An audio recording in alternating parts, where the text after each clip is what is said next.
এখন কি ম্যামের ছদ্মবেশী কবির কথা মনে পড়বে? তাহলে এতদিনের ভালোবাসা কি ছিল? আর এখন কি ছদ্মবেশী কবির কথা মনে করিয়ে দেওয়া ঠিক হবে? না না, ম্যাম সুস্থ হোক আরো, পরে কখনো বলবো। তারপর আমি ম্যামের পাশেই চেয়ার নিয়ে ঝিমোতে লাগলাম। সকালে ঘুম থেকে উঠে দেখি আমি ম্যামের পায়ের কাছে মাথা রেখে শুয়ে আছি। চোখ খুলতেই দেখি ম্যাম জেগে আছেন, ধীরে ধীরে আমার মাথায় হাত বুলিয়ে দিচ্ছেন। তারপর ম্যাম হালকা হাসি দিয়ে বললেন, তুমি এখানেই শুয়েছিলে? আমি লাফ দিয়ে উঠে বললাম, সরি ম্যাম, কখন যে চোখ লেগে আসছে বুঝতে পারিনি। ম্যাম বলল, সমস্যা নেই, আমার জন্যই তো এরকম হয়েছে, তাই না?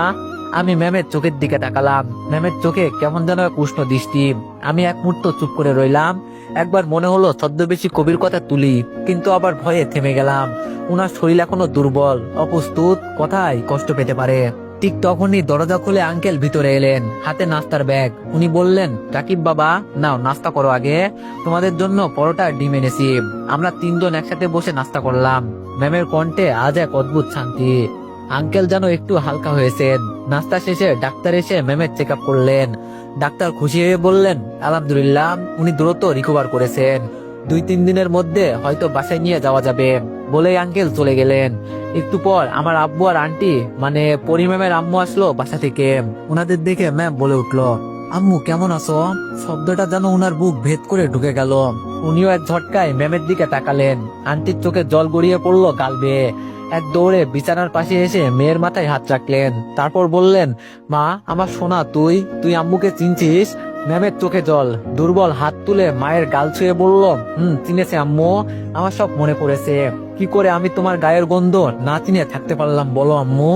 আম্মুর মুখে আর কোনো শব্দ নেই, শুধু কান্নার শব্দ। ঢুকে গিয়ে মেয়েকে শক্ত করে বুকে জড়িয়ে ধরলেন। ম্যামও বুকের ভেতর মুখ গুজে দিয়ে যেন বহুদিন হারিয়ে থাকা নিরাপত্তার আশ্রয় ফিরে এসেছে। তারপর আমার আম্মু বলল, আল্লাহ তোমার আবার তোমার আম্মুর কোলে ফিরিয়ে দিয়েছে মা।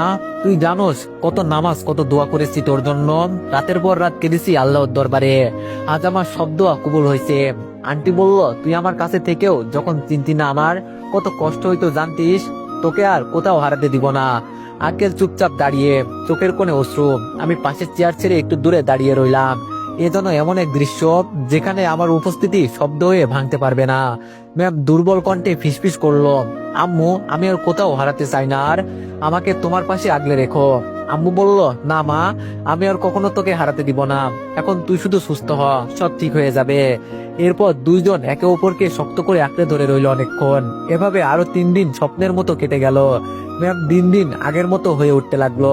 কিন্তু এখন আমি বুঝতে পারছি না ম্যামের ছদ্মবেশী কবির কথা মনে আছে নাকি। সকালে আমি হাসপাতাল রুমে ঢুকতেই দেখি ম্যাম জানালার পাশে বসে সূর্যের আলোয় মুখ মেখে হাসছে। চুলগুলো অগোছালো, কাঁধে ছড়িয়ে আছে, মুখে হালকা ফর্সা ভাব ফিরেছে। আমি হেসে বললাম, এখন কেমন আছেন ম্যাম? ম্যাম বলল, ভালো লাগছে এখন রাকিব। দুপুরে ডাক্তার রাউন্ডে এসে হালকা হেসে বললেন, কেমন লাগছে আজ? ম্যাম বলল, আলহামদুলিল্লাহ, অনেক ভালো। ডাক্তার বলল, তাহলে ঠিক আছে, সব রিপোর্ট ভালো এসেছে। আজই আপনাদের রিলিজ পেপার তৈরি করা হয়ে যাবে, সন্ধ্যার মধ্যে বাসায় যেতে পারবেন। শুনে সবার চোখে স্বস্তির আলো ফুটে উঠলো। সন্ধ্যার সময় হাসপাতাল ছাড়ার প্রস্তুতি শুরু হলো। নার্স এসে স্যালাইন খুলে দিল, সব কাগজপত্র গুছিয়ে দিলাম। আমি ম্যামের ব্যাগ হাতে নিলাম, আর আঙ্কেল গাড়ি আনতে গেলেন। ম্যাম ধীরে ধীরে বিছানা থেকে নামলো। আমি তাড়াতাড়ি বললাম, সাবধানে ম্যাম, আমার হাত ধরুন, না হলে পড়ে যাবেন। ম্যাম বলল, থ্যাংক ইউ। আমরা ধীরে ধীরে হাসপাতাল থেকে নেমে এলাম। গেটের বাইরে গাড়ি দাঁড়িয়ে। ম্যামকে আস্তে করে উঠিয়ে দিয়ে আমরাও সবাই উঠে পড়লাম। কিছুক্ষণ পর আমরা সবাই বাসায় এসে পড়লাম। আঙ্কেল ভাড়া মিটাচ্ছে। আমি আর আন্টি ম্যামকে নিয়ে আস্তে আস্তে ভিতরে নিয়ে আসলাম। কিন্তু এবার ম্যাম আন্টিদের ফ্ল্যাটে গেল, মানে ম্যামের আম্মুর সাথে। যাই হোক, আমিও আমাদের ফ্ল্যাটে ঢুকে আমার রুমে চলে আসলাম। এসে সন্ধ্যায় গোসল করলাম। রুমে এসে ড্রেস চেঞ্জ করে ভালো লাগছিল না, তাই শুয়ে পড়লাম। কখন যে ঘুমিয়ে পড়েছি জানি না। ঘুম ভাঙলো রাত 12টার পর। খুব ক্ষুধা পাইছে, তাই নিচে গিয়ে দেখলাম কোনো খাবার নাই। ফ্রিজেও তেমন কিছু পেলাম না, তাই ফ্রিজ থেকে পানি খেয়ে আবার আমার রুমে চলে আসলাম। এসে আবার শুয়ে পড়লাম, কিন্তু কিছুতেই ঘুম ধরছে না। আর পেটে ক্ষুধা থাকলে কি আর ঘুম ধরে? তাই ফোন চালানোর জন্য হাতে নিলাম। ফেসবুকে ঢুকতেই দেখি ম্যাম এসএমএস দিল। ম্যাম বলল, কি ব্যাপার রাকিব, তুমি এত রাতে অনলাইনে? আমি বললাম, অনেক ক্ষুধা লাগছে ম্যাম, তাই ক্ষুধা পেটে ঘুম ধরছে না। ম্যাম বলল, কেন, রাতে খাওনি? আমি বললাম, না ম্যাম, এসেই ঘুমিয়ে পড়েছি। একটু আগে ক্ষুধার জন্য উঠলাম, কিন্তু ফ্রিজে কিছুই নেই। ম্যাম বলল, আচ্ছা এক কাজ করো, ছাদে আসো। আমি বললাম, কি, এত রাতে ছাদে? ম্যাম বলল, আসতে বলেছি, আসো। আমি বললাম, আম্মু যদি জেনে যায়? ম্যাম বলল, আরে বোকা ছেলে, চুপি চুপি আসো। আমি বললাম আচ্ছা ঠিক আছে। ম্যাম বলল এই শোনো। আমি বললাম কি? ম্যাম বলল 20 মিনিট পর আসো। আমি বললাম কেন? ম্যাম বলল সেটা তখনই বুঝবা, বাই। আমি বললাম বাই ম্যাম বলেই ফোন রেখে দিলাম। রাত প্রায় 1টা বাজে। ম্যাম এই সময় ছাদে যেতে বললো কেন? যাই হোক 20 মিনিট পর আমি চুপি চুপি রুম থেকে বের হয়ে আসলাম। তারপর আশেপাশে ভালো করে নজরদারি করে মেইন দরজা খুললাম। তারপর আমি বের হয়ে হালকা লাগিয়ে দিয়ে এক দৌড়ে ছাদে চলে আসলাম। ছাদে এসে দেখি কেউ নেই, অনেক অন্ধকার। ফোনের স্ক্রিনে তাকিয়ে দেখি 1টা 7 বাজে, কিন্তু এখনো তো ম্যাম এলো না। আমি তো 20 মিনিট পরে এলাম, তাই ম্যামকে SMS করতেই যাব এমন সময় দেখি আমার সামনে থেকে শুরু করে চারিদিকে লাল নীল সবুজ সহ অনেক রঙের বাতি একসাথে জ্বলে উঠলো। আমি সাথে সাথে অবাক হয়ে গেলাম, কি হচ্ছে এটা?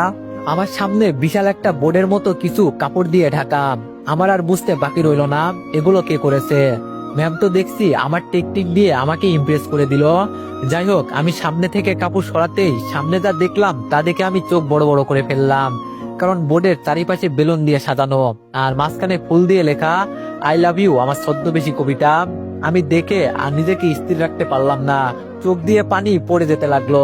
তার মানে ম্যাম আমাকে চিনতে পারছে। মনে হচ্ছে আমার পুরো পৃথিবীটা এই লেখাটার উপরই থমকে গেছে।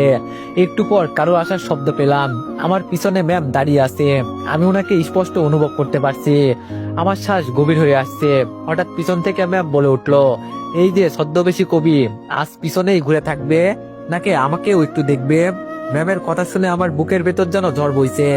আস্তে আস্তে ঘুরে দাঁড়াতেই দেখি ম্যাম লাল রঙের একটা শাড়ি পরে আছে, কাঁধে আঁচলটা ঝুলিয়ে দাঁড়িয়ে আছেন। হালকা বাতাসে চুল উঠছে আর চোখ দুটো ঝলমল করছে। তারপর আমি কাপা কাপা গলায় বললাম, ম্যাম মানে আমি। ম্যাম সাথে সাথে আমার ঠোঁটে আঙ্গুল দিয়ে থামিয়ে দিল আর বলল, চুপ, আজ আর অজুহাত শুনবো না। আজ শুধু আমার কবির স্বর শুনবো আর তার হৃদয়ের ধ্বনি।